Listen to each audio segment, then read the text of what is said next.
The Roots of Success podcast is for the landscape professional who's looking to up their game. We're not talking lawns or grass here. We're talking about people, process, and profits. The things deep within the business that need focus to scale a successful company. From hiring the right people and managing your team, to improving your operations and mastering your finances, we've got a brain trust of experts to help you nurture the roots of a successful business and grow to the next level. This is the Roots of Success. Hello, welcome to another episode of Roots of Success. I'm your host, Tommy with McFarland Stanford, and I have a special, amazing, awesome guest, Claire Goldman from R&R Landscape in Auburn, Alabama. Welcome, Claire. It's a pleasure to have you on, and I'm glad you can join us. Thanks, Tommy. I'm happy to be here. We've had a lot of fun working with McFarland Stanford for years, and so having this conversation with you should be fun. Great. So Claire and Charlie run R&R Landscape in Auburn, just a dynamic, small business. I love these guys. They're just homey. They're very down-to-earth group and company. So Claire, tell us how you got into the business and that sort of thing. Sure. So Charlie and I both went to Auburn for horticulture. We took turns going to school because we got married young. I was 19 and then I got pregnant 3 months later. So we were kind of tag teaming school and parenting. And when Charlie graduated, he joined another landscape company in town. And after a short time there, came on with R&R as an employee. And then when I graduated, they basically hired me at R&R so they wouldn't lose Charlie. We were not a big enough company to justify a landscape designer, which was kind of my focus at the time.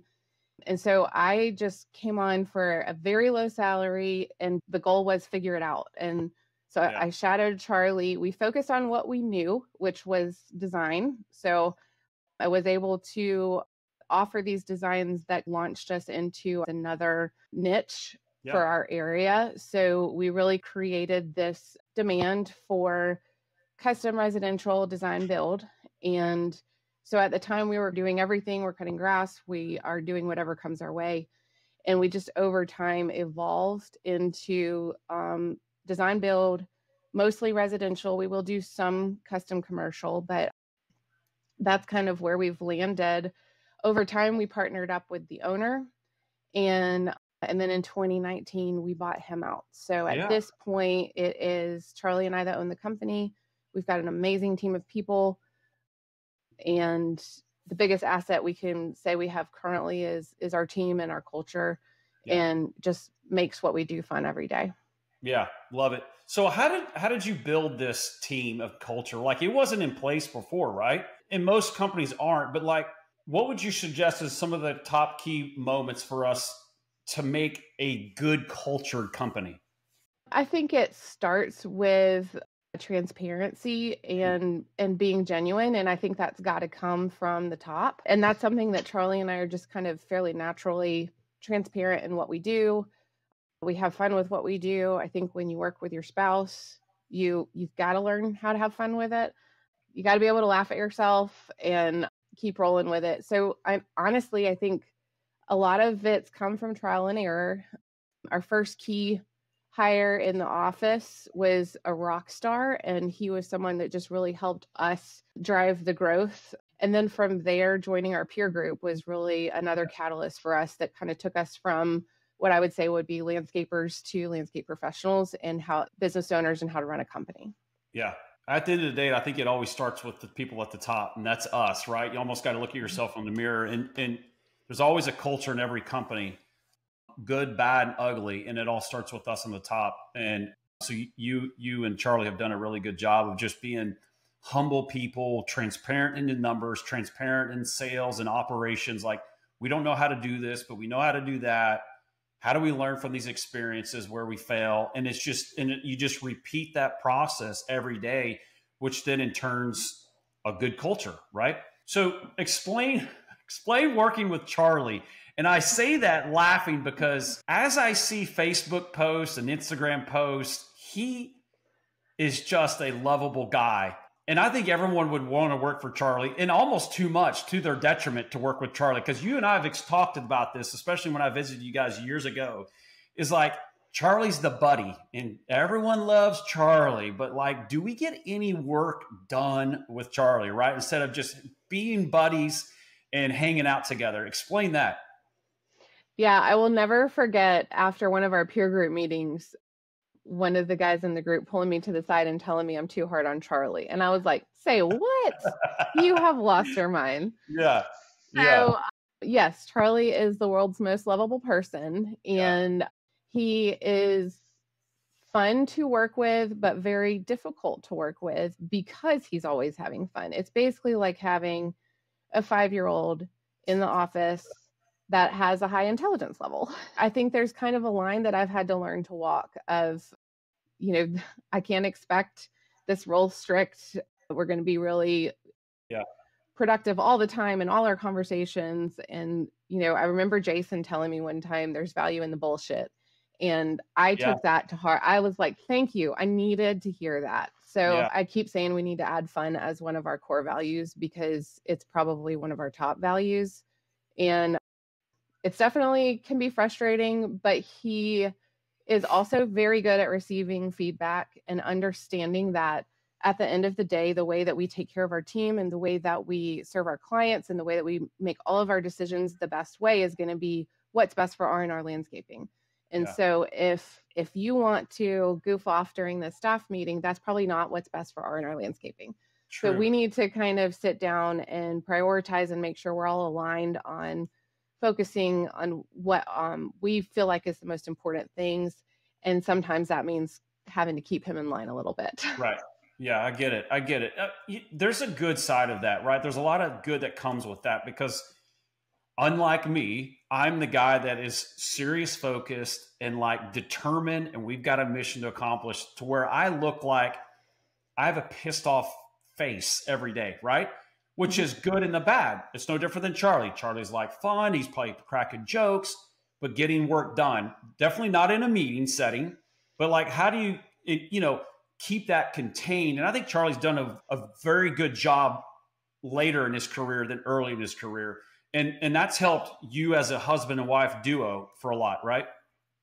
Yeah, essentially our responsibilities are kind of divided between office and field. So he runs operations in the field, and then I run the office. I run sales and design and all the other things that come with running the business, right? And so he is so relatable, and our little morning meetings that we have, they're 10, 15 minutes. Every day is a different topic, and we have recurring themes that we just really drill into everyone.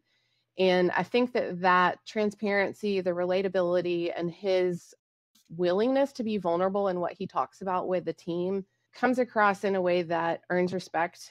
And so when he does get serious, and he's got a switch. Yeah. And when that switch flips and he gets serious, everybody understands like, okay, we got to get real here. We got to make sure we're focused and that we're performing at the level that we need to be performing. So we try to keep the shenanigans kind of focused at the office or internal and, present as professional as possible as we can, of course, to our clients and out on job sites. Love it. So I have to ask another random question. You have a gentleman there on your team known as Bo, and there is this brotherly love between Bo and I. Is that, would you say that? I think we could call it a bromance. Bo is your production manager. Explain the importance of a production manager to R&R, as most companies or some companies are like, what the heck is that role? Like, what do they do? And explain the importance of Bo. We love Bo, but there's an importance of a production manager on your staff. Sure. So I think particularly given that we are in that custom residential world, we are always dealing with lots of changes, making sure we are very high touch with our clients and that we are providing this 5-star level of service from the time they call in until we finish the project and beyond that. So essentially for us, what a production manager looks like is once the design and estimate is approved and we are pushing this job forward, we are sending the deposit invoice, then from that point on, that's where Bo's going to step in. So the sales team will hand that off to Bo. give all the information for the job, and then Bo becomes point of contact for the client. And this helps us to keep our sales and design people focused on gaining new leads and creating that backlog, and gives Bo the flexibility to really be focused on what's going on now and setting up for future jobs. So his focus is making sure the crews have what they need to be efficient and successful on their current job sites, and to make sure that any jobs that are coming up are organized and ready to roll so we can rock them out in the field. Love it. I think they're super key, important people to make sure, whether it's the job handoff packets and the communication with client and getting the crew set up and lined up for success and closing out jobs. It's a very key position that companies need to understand. I think he's a great one at it. And he's been with your company since he was a young kid, and I'm proud of him. He's just always got a positive attitude towards things in life. And so he's in a great spot. Love him. So let's talk about something I've been wanting to discuss with you for a while. So in 2022, Claire decided that she was going to get sick. We should laugh about it now because it was a turning point in your life and in your career. But you got really sick and you went down for the count, and then therefore you had to step away from the business. And so did Charlie. Charlie said, I got to go take care of my wife. And fast forward all that, you're healthy, life's great. You're taking it one day at a time, and you have a new perspective on things. That was a tough moment for you and the family and the business, correct? Yeah, I think that, just to kind of give a little context, as we entered fall of 2022, it was in August, we were going into what I would consider the busiest fall that I ever had on my calendar. We had the Italy trip planned with our ACE group. We had Elevate that I'm chair of the committee for. It was the first Elevate. It was just a lot of things going on that we were all very excited about. And August 10th of 2022, I led staff meeting that day at noon. And by 7 p.m., I was in the ICU.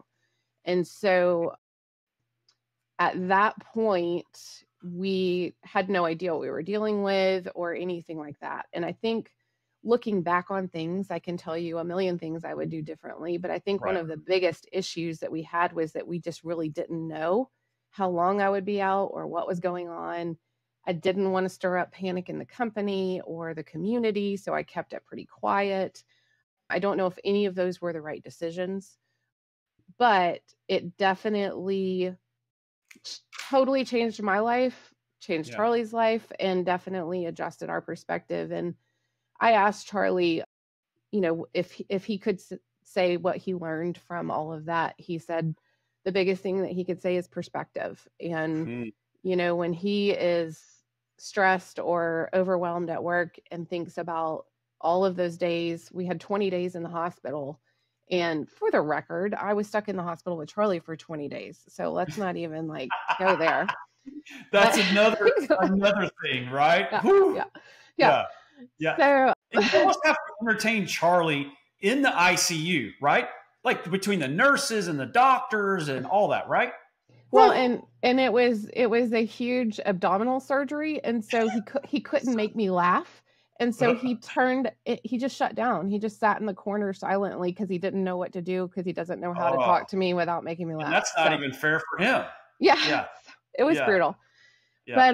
But yeah, I think that in general, our entire perspective has shifted. I think the biggest thing that we didn't account for was the fact, we didn't account for any of it, but I think we underestimated how important our roles in the company are, and the ability to kind of zoom out and see the whole picture. What we found was that our team kind of zoomed into their roles, but no one was connected or looking at the bigger picture. So I think if I could go back, my biggest regret is that I didn't very early on call you or Jim or someone from the peer group and say, can you just come down for a few days and get a grasp on things together? I honestly think that 1 hour with our team, y'all would have been like, okay, boom, boom, boom, here's what you do.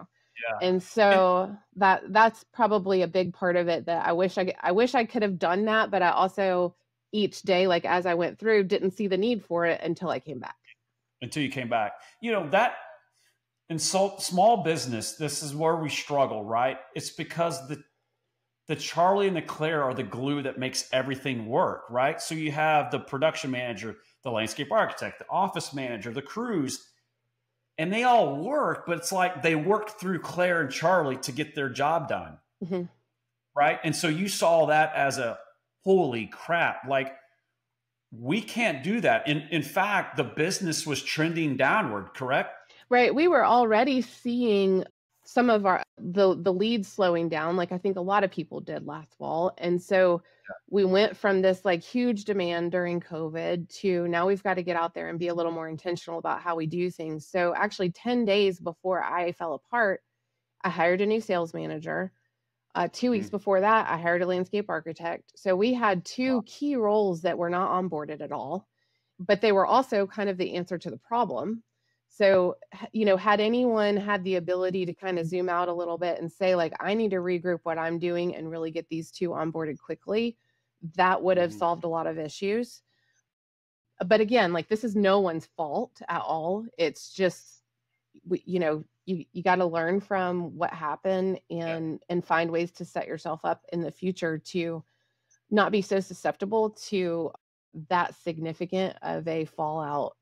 So when I came back, we were both out for 2.5 months, and Charlie was available via phone, but he was just not mentally able to even like process anything, which is sweet. And I appreciate, and I definitely didn't really see that part of it. I didn't know that was coming, but anyways, we were able to get back and regroup and kind of gain some traction as a team, pick up some momentum, got rid of some of the players that maybe weren't the best for the position they were in.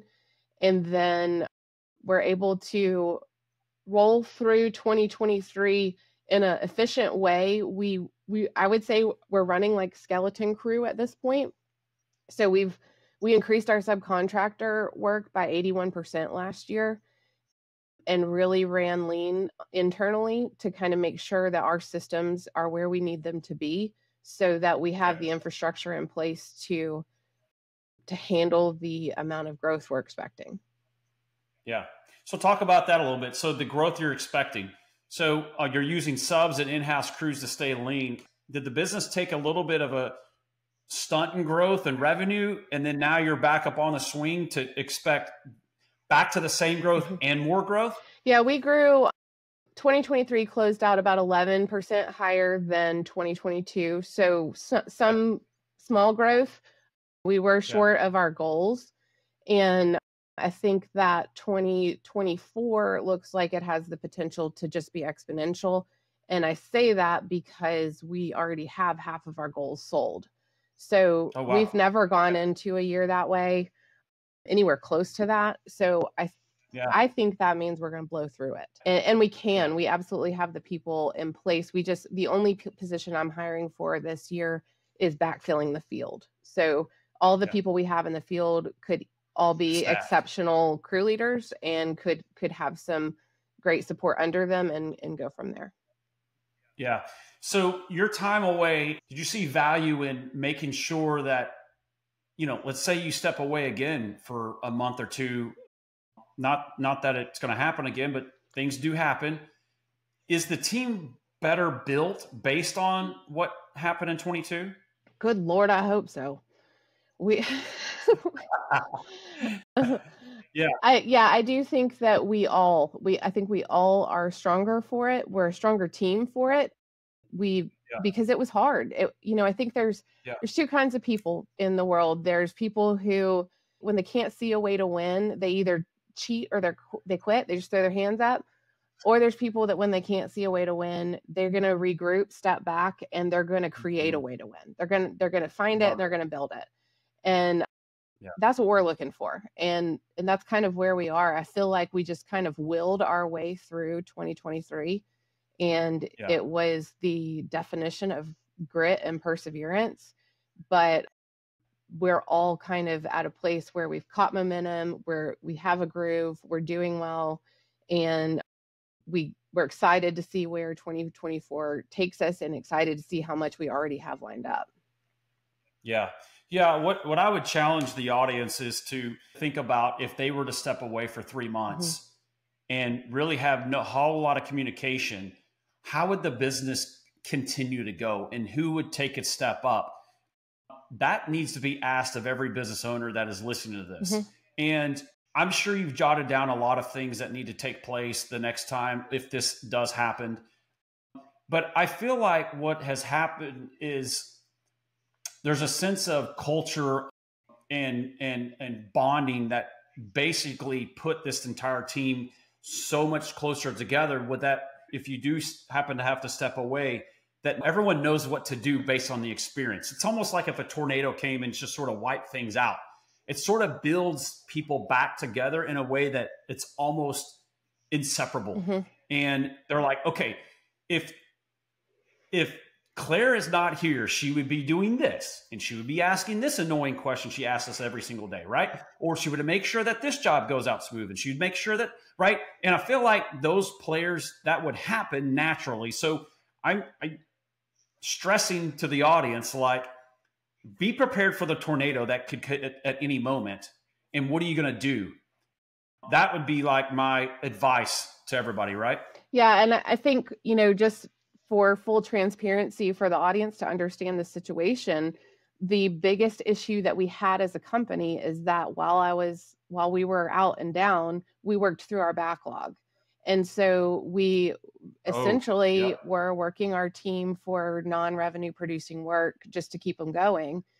But what was interesting to me is when I came back, the two big complaints that we had was that we didn't have enough leads coming in and we didn't have the backlog. But what I saw was we had two people who could be selling, and instead of communicating with our marketing team, we just told our marketing team, Claire's out, wait till she gets back, and just coast. Whereas if we had just said, hey, we need leads, like there's so many things that's just a general communication that I think, and again, and I don't want to sound like I'm blaming anyone, because it's absolutely nobody's fault. It was a complete emergency that just happened overnight, but it definitely shows that it was some pretty simple solutions. If someone with fresh eyes could have come in and just said, here we go, we could have got the ship back on track a lot faster.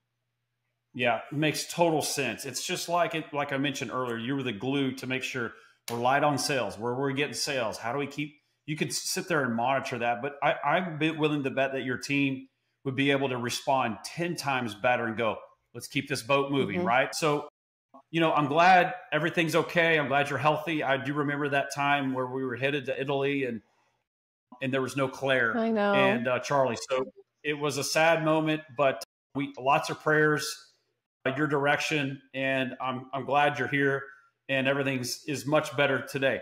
On a brighter note, you were the 2020 NALP Woman of the Year. Holy moly. Congrats on that. Thank you. What did that mean to you? It was exciting. It was a lot of, I guess, validation and affirmation of what we had built. And it was funny because I remember posting about it and one of our clients commenting, congratulations, but why does it have to be Woman of the Year? Why can't you just be like Landscaper of the Year or whatever? And I totally understand that perspective. Yeah. But I had another friend who quoted, and I don't know who it was, but she said, people can't be what they can't see. And so I think to be able to be a female leader in this industry where we need more representation from all kinds of age, race, gender, the more differences we bring to the table, the stronger we all are. So when we can add a new perspective to things, it's always a great thing for the industry. So the Woman of the Year was an exciting award and absolutely an honor to get. And then that's really kind of, I guess, what launched me more into my involvement with NALP and then now serving on the board. So that's been a lot of fun. That's great. I think you hit it home where it's just a recognition. you've put in a lot of work, and a lot of work that's behind the scenes of doing the right things. It's going to NALP events. It's putting your name out there. It's a male dominated industry. It's working with crew guys in the field. And I think that summarizes of all the hard work behind the scenes that Claire has done to go, wow, that's kind of a big deal in our industry, and celebrate. So congratulations. I think that's one of the top honors. And now you're on the board and you travel and you're starting to speak now at NALP. And now you're speaking in in Auburn about things. Your role is kind of changing a little bit. I've noticed on social media, like you're also running R&R, but you're actually speaking more. Do you like that? And I would think yes, but two, is there a push to do more of that because you have this platform of Woman of the Year at NLP and where you do, and you want to just spread the love and encourage other people to jump in this industry? Yeah, I think the public speaking does not come naturally for me. I wish I was just a natural speaker, but it is still absolutely terrifying. And I take the opportunities because I keep thinking at some point, if I keep doing it, it'll feel a little bit more natural.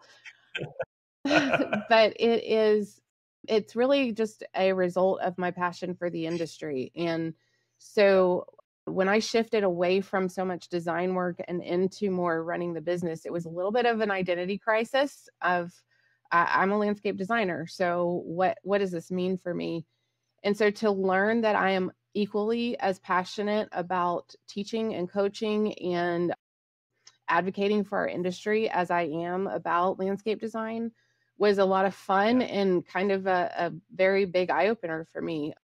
So yeah, working with students at Auburn, we've worked with Tuskegee University students. We've been having a lot of fun just bringing awareness to the industry and what opportunities we have to really grow, because people still think, if you're going to go into landscaping, you're just going to be on a mower for your whole life. And there's nothing wrong with that. Yeah. But there's so much more to this industry that just getting to parents and to students and just helping to recruit the workforce that we all need is just a big passion of mine.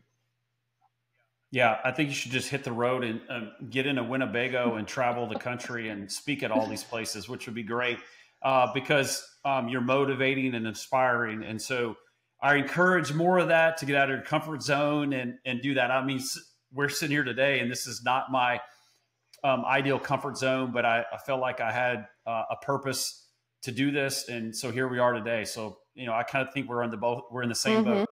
We didn't sign up for this in the landscape world when I got an LA degree 20 years ago, but it's funny how life sort of navigates different avenues and you just take advantage of them. That's right. Just say yes to the opportunities and make the most of them and learn from them. Yeah. Yeah. So I follow you a lot on social media and you post some amazing things. And I want to read this quote and tell me what it means to you. Learning to lean into discomfort and learn from it instead of run from it is one of the hardest things to do, but also one of the most rewarding growth experience you can have. Wow. Yeah. I kind of had a light bulb moment driving back from NCLC in Mississippi this year. I was listening to Daring Greatly, Brene Brown's book, and she was talking about how she sets up her classes. She's a professor. She talks about, she studies shame and vulnerability, and she sets up the beginning of her classes with her students with the understanding that if you're comfortable, then I'm not teaching and you're not growing. And so the expectation is to not be comfortable.